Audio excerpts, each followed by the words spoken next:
এটা কিন্তু ভেনেজুয়েলা না, এটা হলো ইরান। আপনি আমেরিকার প্রেসিডেন্ট, আপনি সবাইকে হুমকি ধামকি দিচ্ছেন। আপনি একটা সার্বভৌমত্ব, একটা গণতন্ত্র রাষ্ট্র থেকে একজন রাষ্ট্র প্রধান, যিনি প্রধানমন্ত্রী, তাকে উঠিয়ে নিয়ে আসতে পারেন। এটা ইরান, এটা ভেনেজুয়েলা না। এই কথাটা কেন বললাম? ইরান এমন একটা জাতি, তারা সবসময় নিজেদের রক্ষার জন্য, দেশ রক্ষার জন্য প্রস্তুত থাকে।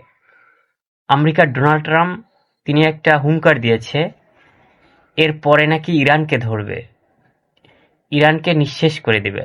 ইরানের এখন একটাই কাজ, ইরান এমনভাবে এখন অর্থনীতির ধস তাদের দেশে নেমেছে, তারা বাঁচার জন্য এখন শেষ লড়াইটা করবে। বাঁচার জন্য ইরান জাতি শেষ লড়াইয়ে নিযুক্ত হবে কিছুদিনের মধ্যেই। আমেরিকা যদি ইরানকে টাচ করে, আমেরিকা আর ইসরায়েল মিলে যদি ইরানকে টাচ করতে চায়, তাহলে ইরান কি করবে?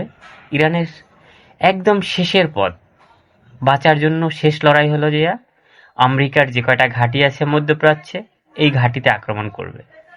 আর ইসরায়েলকে যতদূর সম্ভব, ইরানের হাতে যতটা শক্তি আছে তা দিয়ে ইসরায়েলকে মাটির সাথে মিশিয়ে দেওয়ার প্রস্তুতি নিয়ে নিয়েছে। এখন বলতে পারেন ইরানের কি আছে? ইরানের যা আছে ওইটা দিয়ে লড়বে। ওরা কার উপর নির্ভরশীল হবে না। যদি চীন রাশিয়া কিছু সাহায্য সহযোগিতা করে, তাহলে এইটা দিয়ে শেষ মরণ পর্যন্ত লড়াই করে যাবে ইরান। ইরানের এছাড়া আর কোনো পথ খোলা নেই। আমেরিকা যেভাবে ইরানের অর্থনীতিকে ধস নামিয়ে দিয়েছে, ইরানের একটাই পথ। এখন দেখি কতদূর আগাতে পারে ইরান। ইরানও প্রস্তুত করে রেখেছে, তাদের বাহিনীকে রেড অ্যালার্টে রাখছে, যুদ্ধের জন্য সেনাবাহিনী প্রস্তুত রেখেছে। যদি কেউ টাচ করতে চায়, তারাও চিন্তাভাবনা নিয়ে রেখেছে, সাথে সাথে অ্যাকশনে যাবে। তাই ইরানের একটাই পথ এখন, বাঁচার জন্য, ওই দেশের জনগণকে বাঁচানোর জন্য চেষ্টা করবে। এই লড়াই ইরান জিতবে ইনশাআল্লাহ, এটাই মনে করি। তবে ইরান